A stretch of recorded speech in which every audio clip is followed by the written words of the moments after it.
Kamekichi Tokita was a Japanese-American painter and diarist. He immigrated to the United States from Japan in 1919 and lived in Seattle, Washington's Japantown, Nihonmachi district. He was a prominent figure in the Pacific Northwest art world of the 1930s, with paintings regularly included in major exhibitions. During World War II, Tokita and his family were forced to move to the Minidoka Relocation Center in Idaho. His detailed, deeply expressive diary and sketches he made were later published and recognized as important records of the Japanese-American wartime experience. Tokita died in Seattle in 1948.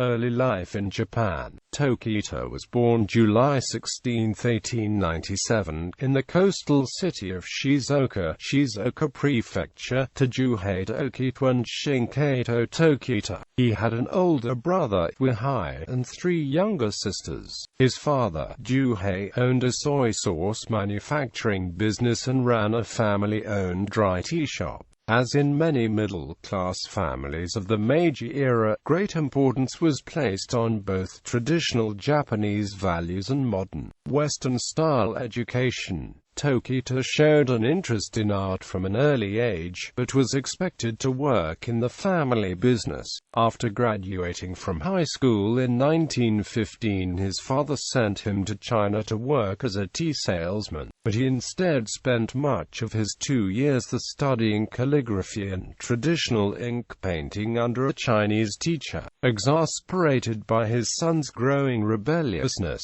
Tokita's father planned to send him to work with business associates in Chicago, Illinois. In the United States, Tokita sailed the Yokohama-Seattle line aboard the Suwa Maru, arriving in Seattle, Washington on December 2, 1919. He was greeted by his brother He, who had been living and working in Seattle for several years. Enamored of the city and its thriving Japantown district, Tokita did not continue on to Chicago. In the U.S. 1920s, little detail is known of Tokita's early years in Seattle. His brother returned to Japan about a year after Tokita's arrival. Around the same time, he met Kenjiro Nomura, a fellow painter who became his close friend and business partner, and who introduced him to oil painting. Tokita began working as a sign painter, a trade in which his skill at calligraphy proved useful. Both Seattle's and Nihonmachi's arts communities were vibrant and growing quickly in the 1920s, and, despite some hostility toward Japanese immigrants in the larger community, ties were formed between the two. The city's mainstream art institutions regularly exhibited works by Japanese-American artists, while celebrated artists such as Morris Graves, Kenneth Callahan, and Mark Tobey would become known for the inspiration of Japan's and Asia's artists, poets, and philosophers. While his skill as a sign painter was a source of income, his oil paintings headed in a very different direction. He painted scenes of the world around him: houses, apartment buildings, stores, streets, bridges, the waterfront, using bold outlines and subtle valuation of earth and tones. With his friend Nomura and others, he at times ventured into the countryside to paint rural scenes, but most of his still extant paintings show urban scenes of the city where he lived and worked. Because of his vernacular subject matter and realist approach, he came to be associated with the American scene painters, but unlike many of them, he rarely painted human forms. There are indications Tokita's work was displayed as early as 1924 in Japantown, but his first real notice came in 1928, when his painting Yeslawe was included in the first Northwest Independent Salon. That same year, he became Kenjiro Nomura's partner at the Noto Sign Co., whose building at 6th and Main in the heart of Japantown served as the workshop, home, studio, and salon. They communed with Japanese-American artists such as George Tsutakawa, Paul Horiuchi, and Takuichi Fuji. The impact of the Great Depression, which began the following year, was muted at first. Still, solvent backers allowed the arts to continue to thrive in Seattle. After a competitor opted to close shop and return to Japan, Noto became the only sign company serving the Asian community. Career, 1930s. Tokita's period of greatest activity and acclaim lasted from about 1929 to 1936. His work appeared regularly in annual exhibitions in Seattle, San Francisco, and Oakland, and was displayed in solo shows. He was encouraged and supported by, among others, the Seattle Art Museum, the Henry Art Gallery, and artist-critic Kenneth Callahan, who described Tokita as the leader of the Japanese painters in Seattle. On January 24, 1932, Tokita married Haruko Suzuki, who, though 10 years younger than he, had also immigrated to the U.S. in 1919.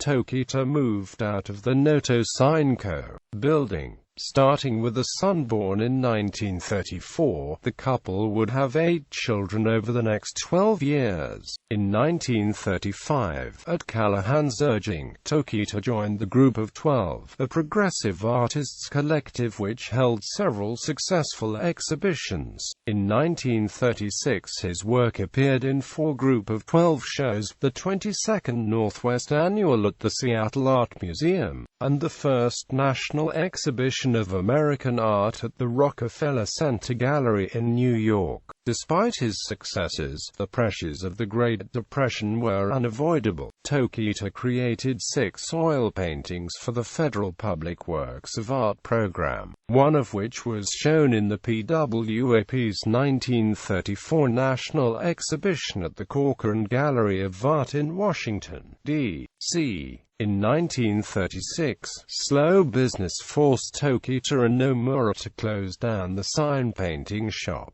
Tokita then became manager-operator of the Cadillac Hotel at 2nd and Jackson Streets, just outside Japantown, while continuing as a freelance sign painter.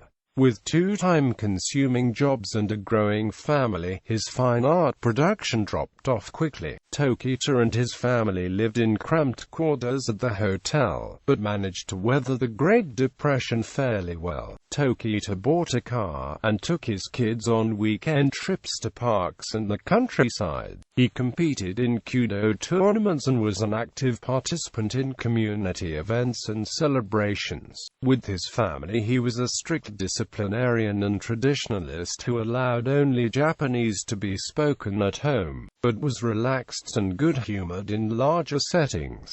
By the late 1930s, he appears to have ceased painting fine art almost entirely. Wartime relocation. Although the children were Nisei, and therefore U.S. citizens, Tokita and his wife, Azize, were legally barred from becoming citizens, and were classified as resident aliens. On December 7, 1941, Japanese forces attacked Pearl Harbor. A few weeks later, President Franklin D. Roosevelt issued Executive Order 9066, which authorized the military to declare the West Coast a military zone from which all persons of Japanese descent, including Nisei, were to be removed. After months of uncertainty, the Tokitas had to sell the hotel business and many of the belongings. They spent the summer of 1942 crowded into the Puyallup Assembly Center, and were then transported to the Minidoka Relocation Center in Idaho, where they lived for the next 3 years.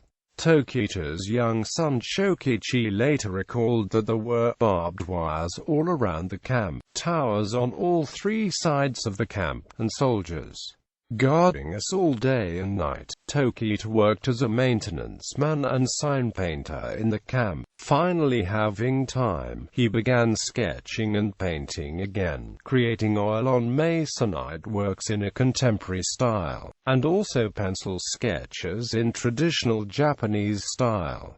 Kenjiro Nomura and Takeuchi Fuji were featured in art shows at the camp. Tokita began keeping a diary on December 7, 1941, and the entries are often surprising, revealing the complexity of the times for an Ise man. More so than any other memoirist, he captures the uncertainty of the 5 months between Pearl Harbor and the beginning of the forced relocation, in which the Nikkei were buffeted by physical and legal threats, contradictory orders, rumors, and intense anxiety. Tokita, though no threat to the security of his adopted country, is understanding of Japan's war aims, proud of its military prowess, dismissive of both Axis and Allied propaganda, and thankful for the humane actions of individual whites. He reveals the rivalry, amplified by the close quarters of the camps, between older, conservative Ise and brash, energetic Nisei. He resents the suffering of his family in temperatures ranging from near 0 to over 100, but appreciates the beauty of the surrounding landscape, a desert moonrise leaving him awestruck. His diaries were translated from old-style Japanese and first published in 2011. Final years. With the war's end in 1945, the Tokitas, now with 7 children, rather hesitantly moved back to Seattle. For all the hardship and primitive, crowded conditions at Minidoka, it had, after 3 years, become the home, free of charge, in a stable, known community. Back in Seattle, they found that even the name Japantown had generally been dropped in favor of Chinatown. Unable to find housing, and old family friend, Father Leopold Chibeza, arranged for them to live with several other returnee families in a classroom of the local Japanese language school. The family lived for 2 years, with communal kitchen and bathrooms, sleeping on army cots, just as they had at Minidoka. Tokita resumed work as a sign painter, but, suffering from undiagnosed diabetes, appeared to have lost some of his former drive. Their 8th child, a daughter, was born in 1946, and the following year, mainly through Haruko's effort, they purchased operation and management of the new Lucky Hotel in Chinatown. It was essentially a flop house in dilapidated condition, but they set to work repairing and upgrading it. In 1948, Tokita was hospitalized with blindness, kidney failure, and numbness of limbs, all symptoms of advanced diabetes. He eventually returned home, but on October 7, at age 51, he had a heart attack and died. Legacy. Over the years, much of Tokita's work is believed to have been lost or destroyed. Of his 41 known extant paintings, several are in the permanent collections of museums, and his work has been exhibited at the Seattle Art Museum, the Tacoma Art Museum, the Portland Art Museum, and the Wing-Luke Museum. Paintings of his were included in 1994's The View from Within, Japanese-American Art from the Internment Camps, 1942 to 1945 at the Japanese-American National Museum, in Los Angeles, and in 1995's Japanese and Japanese-American Painters in the United States, 1896 to 1945, a half-century of hope and suffering, which showed in Japan at Tokyo Metropolitan Italian Art Museum, Oita Prefectural Art Hall, and the Hiroshima Museum of Art.